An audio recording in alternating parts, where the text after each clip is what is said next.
Hello and welcome to Esther's Gardening Adventures. I'm Esther, and today I'm going to be taking you along with me as I transplant out some seedlings that I grew way too many of in the same container.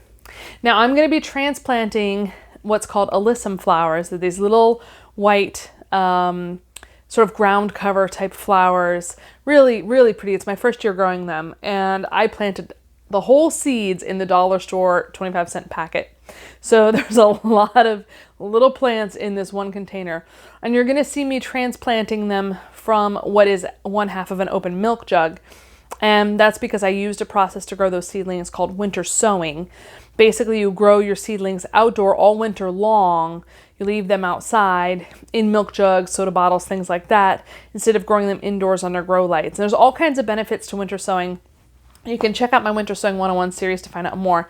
But even if you aren't someone who is interested or familiar or practicing winter sowing, this video can be useful to you, because as a new gardener, when I first started gardening last year, since heavy duty gardening last year, I was very nervous whenever I came across seedlings, whether I bought them from a box store or I had grown them from seed myself, and I had more than one very close together, and deciding whether to plant the whole set together or separate them out was nerve-wracking to me. The other thing is, I'm going to show you, there's a couple different ways to deal with when you've overplanted.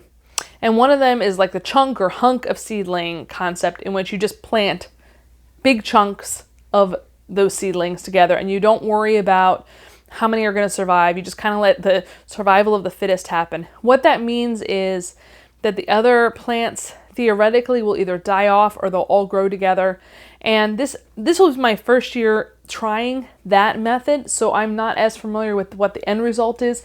And in fact, if you have tried it, I would love to hear in comments for you what has been the end result. But I'm going to take you along with me on the experiment, because one of the things I love about gardening is experimenting, and you guys seem to enjoy joining me in those experiments. So let's go outside. It's at the end of my workday, but I still have a couple hours of sun left, so I can go get these transplants done. So let's go outside, and it's gorgeous today. It is. My TV, which has Google Chrome on it, says that it's 63 degrees outside, so it's gorgeous. Now let's get to it. Here are the alyssum. Look, they have beautiful little flowers already coming out of them in my jug. And then here's where I'm going to transplant them, around the base of this Japanese maple tree. And before I go to do that, I just want to show you how pretty the Japanese maple tree is right now. It's starting to put out its little flowers, and the bees are all about it. The bees are so excited. It's such a pretty time. My Japanese maple, we bought this house. It came with the house, and it doesn't turn red like many of them, but the leaves are so soft and pretty, and just a really nice tree to have in our front yard that isn't super tall. All right, so around the base of it, and you can see I cleared a space for a root to get some air. I did that today, and I discovered some cicada holes, by the way. I might show you this if I remember to. But I went ahead and I was thinking about, where am I going to put, I have so many alyssum in that jug, where am I going to put them all? And then I thought, well, I was planning on doing a chamomile bed here, and I can still do that. I'm going to do a border of alyssum, and I've gone ahead and not very accurately measured out holes around the edges, and I think it's about 2 dozen. We'll see if we can get enough to go around.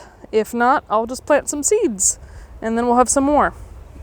I looked at the packet for the seeds, and it said plant 4 to 6 inches apart, and I think these are about 6 inches apart. And this is not very deeply planted. That's the cardboard right there. In fact, I think that might be yes, that is a root of the tree. So I'm going to move the hole over. Yes, the holes aren't going to be perfect.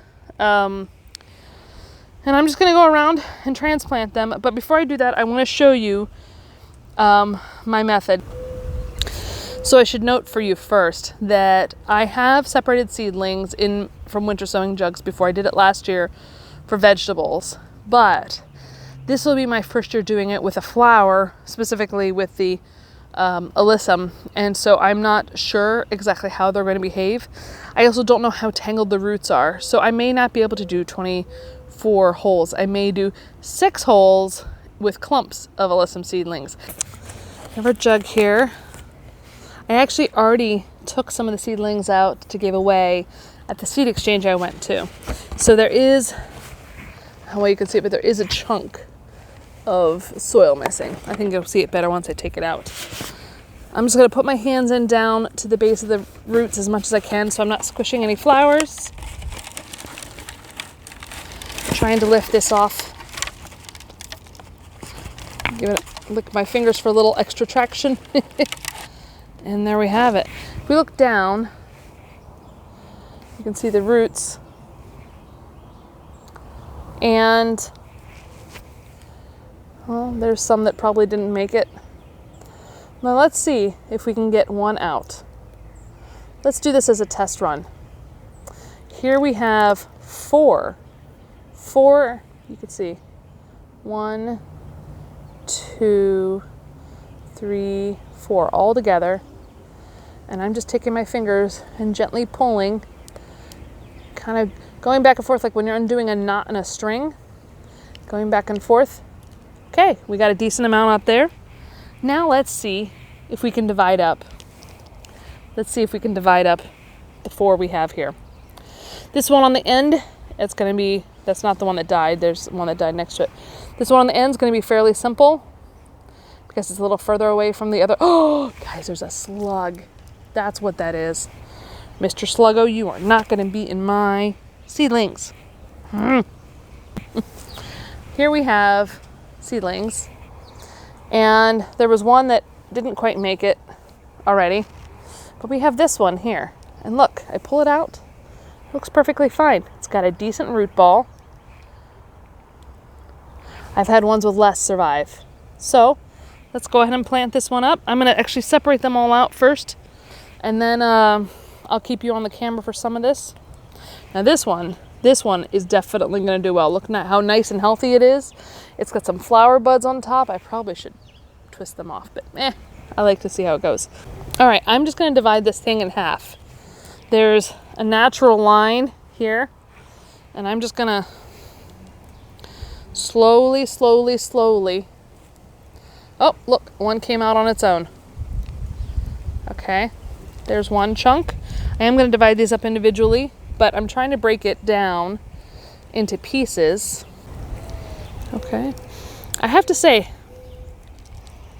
it kind of smells like alfalfa sprouts. And I'm just going to start looking at it and figuring out what to do as I go. So these 2 guys, I'm going to put my finger in here and see if I can't wiggle out some of their roots for them.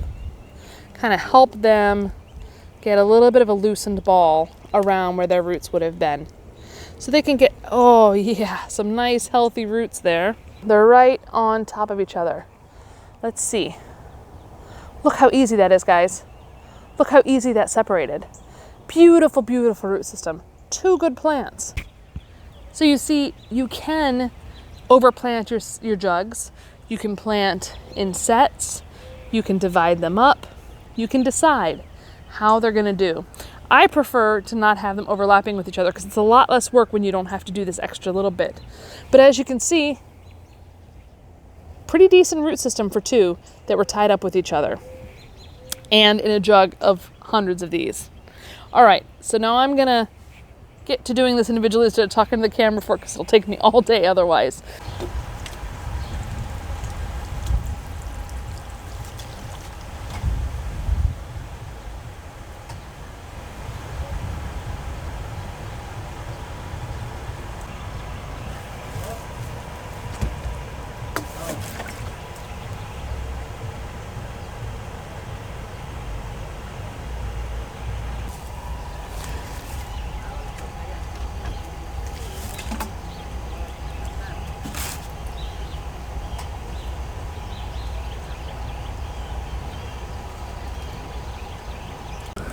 All right, guys, there it is. They're planted up all around. I did most of them 2 or 3 together. You can see here's a nice one. The flowers. They're going to take a while to learn to stand up on their own. As I've said before, when seedlings are in a jug, they do all kinds of acrobatics to get to the sunlight, and they'll straighten out soon enough. But you can see them along the edge of the garden, of this bed, and we'll see how they do. All right, guys, that's it for this video. I hope you enjoyed watching me struggle separating seedlings, but even though I said struggle, really, it's not that hard. It just takes a little bit of patience. And the reality is I'm probably going to continue to try to aim to be less heavy-handed in my sowing in the future, because it does take more work when you have to separate your seedlings. But the good news is, whether you grow them indoors or outdoors, if you oversow your seedling containers, your growing containers, you can separate them out and still plant them up that way. It's better to separate them when they are relatively younger, but even at this stage, we should have some survivors. So I'm looking forward to keeping you updated on how this bed does going forward. And now it's time for me to go inside and make some dinner. So if you like this video, hit the like button. If you aren't already a subscriber, consider doing so. And otherwise, I'll see you next time.